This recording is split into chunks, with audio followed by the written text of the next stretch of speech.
I found a calling in doing women of color. I felt at home and I felt special, creating kind of this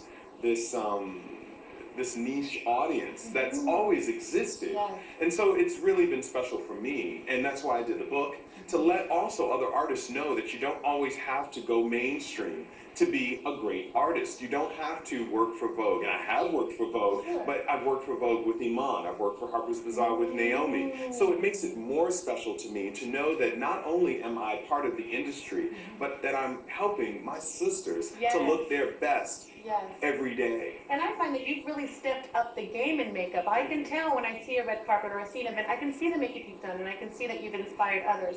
Now, why do you think it's so difficult to do women of color, or the perceived difficult? Oh, it is harder. It is harder. I'll But say there's a it. payoff, though, I think. Totally. I enjoy it so confidence. much more. Yeah. Exactly, because I can do more. Yeah. And women of color, I have to say, having done both, doing both in my career, you have to know that women of color can take makeup Yes. more. They don't age the same. Yes.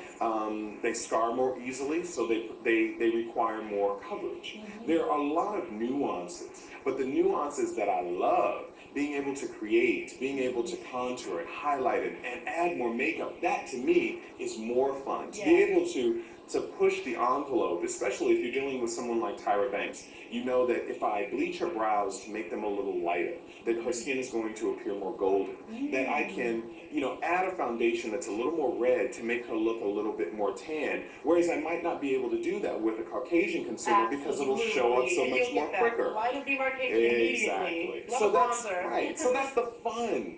That is the fun of working with women of color, and I enjoy creating. I'm an artist at heart. I used to, draw when I was younger. So for me, working with women of color has been the perfect match.